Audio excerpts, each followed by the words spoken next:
Olá, louvado seja nosso Senhor Jesus Cristo, para sempre seja louvado. Glória ao Pai, ao Filho e ao Espírito Santo, como era no princípio, agora e sempre. Amém.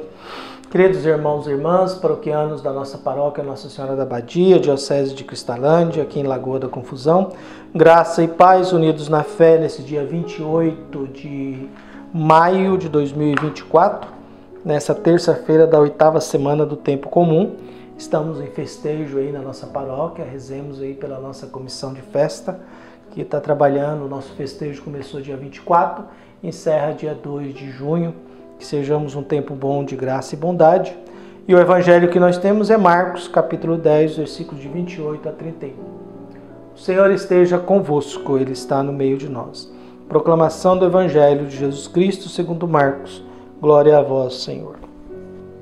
Naquele tempo, começou Pedro a dizer a Jesus: Eis que nós deixamos tudo e te seguimos. Respondeu Jesus: Em verdade vos digo, quem tiver deixado casa, irmãos, irmãs, mãe, pai, filhos, campos, por causa de mim e do Evangelho, receberá 100 vezes mais agora durante esta vida, casa, irmãos, irmãs, mães, filhos e campos, com perseguição. E no mundo futuro a vida eterna. Muitos que agora são os primeiros serão os últimos, e muitos que agora são os últimos serão os primeiros. Palavra da salvação. Glória a vós, Senhor. Nós vimos no evangelho de ontem o jovem rico que vai se encontrar com Jesus. Jesus olha com ele com amor, propõe que ele seja discípulo e ele não dá conta. Acho que isso é a fragilidade humana. Muita coisa que Deus quer, a gente não dá conta. Muita coisa que Deus propõe para a gente não consegue. Muita coisa que a gente deseja fazer, a gente acaba não conseguindo fazer. E agora nós temos, dando continuidade, porque Jesus diz: para os homens é impossível salvar-se. A salvação é mérito de Deus, é graça de Deus. Na medida em que eu tenho fé em Jesus Cristo, a minha fé em Jesus Cristo faz com que eu viva segundo isso. Por mais que seja perigoso viver, por mais que nós estamos num mundo hostil, num mundo polarizado, num mundo tenso, numa economia tensa, numa política tensa, num mundo religioso complicado, porque a religião nem sempre é instrumento de salvação. Às vezes a religião ela é instrumento de exploração, ela é instrumento de opressão, ela é instrumento de alienação. Há um jogo político pesado, como se o mundo fosse totalmente governado por Deus, e não é governado por Deus. Porque se fosse governado por Deus o mundo, e se Deus estivesse no comando de todas as coisas, nós não teríamos tantas notícias ruins nos meios de comunicação, não estaríamos recebendo tanta fake news, não estaríamos condenando e julgando tanto, nós estaríamos perdoando, nós estaríamos acolhendo, nós estaríamos nos ajudando, nós estaríamos nos solidarizando, nós estaríamos no mundo da fraternidade. Então Pedro, diante do contexto, eis que deixamos tudo e te seguimos. Pedro é um homem em busca de uma identidade de fé nos evangelhos. É um homem procurando conhecer Deus, tentando agradar Jesus. É o ingênuo bem intencionado.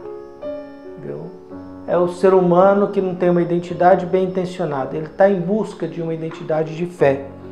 Todos os evangelhos mostram Pedro nessa busca de identidade de fé. Então Pedro proclama com Jesus em alto e bom tom: Eis que nós deixamos tudo e te seguimos.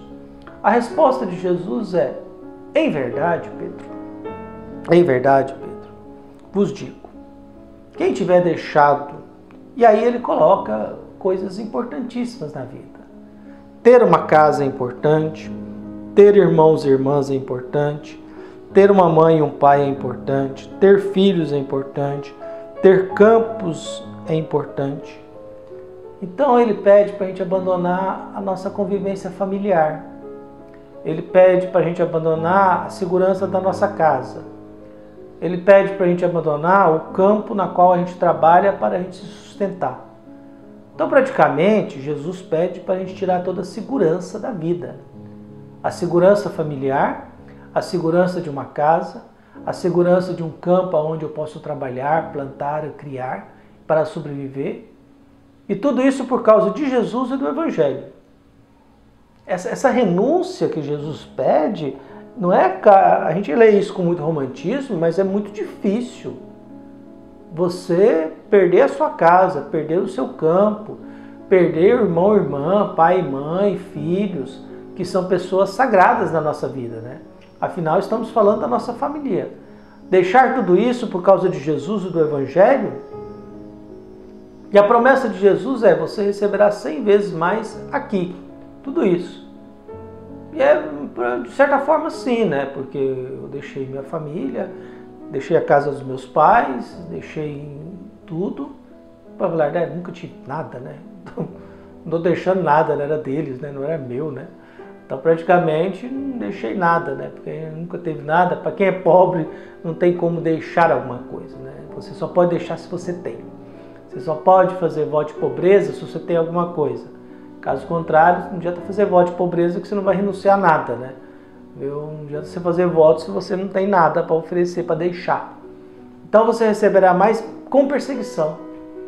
Acho que o drama é isso. Você deixa tudo isso, aí você recebe novamente 100 vezes mais irmãos, pai, mãe, casa, campos, com perseguição. Acho que o difícil é a perseguição por causa de Jesus. A perseguição por causa do Evangelho.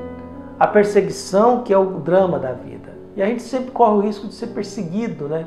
Alguém não vai com a cara da gente, alguém discorda daquilo que a gente pensa, alguém não concorda com aquilo que a gente faz, alguém não concorda com aquilo que a gente diz.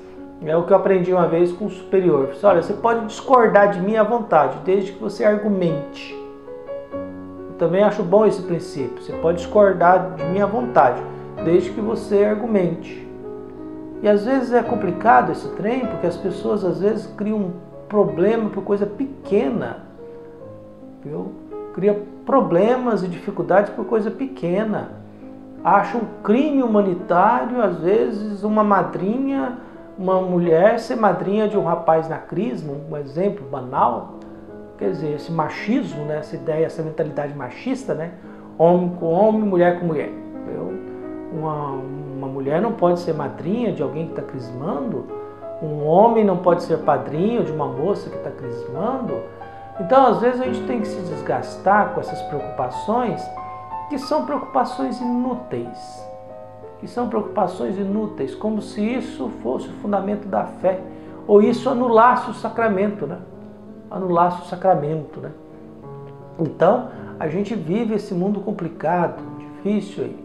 E as perseguições, elas são constantes. Alguém inventa história, alguém começa a falar de você. É o falso testemunho, né? Não levante falso testemunho, não fale que o outro fez aquilo que você não pode provar. Não fale do outro se você não pode provar aquilo que você está dizendo. Porque o perdão ainda é o que nos salva, e não o julgamento e a condenação. E o Evangelho continua, viu? Com perseguição, viu? E no mundo futuro, a vida eterna. No mundo futuro, a vida eterna. Acho que o importante é essa vida eterna, né? Porque viver aqui é cansativo, dá trabalho, é muito complicado. Às vezes eu paro e penso, mas a vida é só isso? Vou viver o resto da minha vida só isso? Não vai ter mais nada? Então, nesse ponto, me falta coisa, né? Acho que me falta mais oração e desapego. A idade vai pesando na vida, né? A idade, os anos vai pesando na vida. E a gente começa a pensar que vai chegar o desembarque, né? Uma hora a gente desembarca daqui. O importante é que a gente desembarque e que Deus nos acolha do outro lado. Então, peçamos a Deus que ilumine. Quando Jesus coloca muitos agora que são os primeiros serão os últimos, e muitos que agora são os últimos serão os primeiros, é que na lógica da cabeça de Deus, as sequências mudam. Não é a mesma coisa. A cabeça de Deus não é o mais sábio, o mais inteligente, o mais rico, o mais importante que terá a bênção dele. Às vezes a bênção de Deus é dada para o insignificante mesmo. Às vezes a presença de Deus é dada quando a gente está aí no abandono, com o coração apertado, sem saber o que fazer da vida. Então Deus vai nos acolhendo aos poucos. Um abraço e até mais.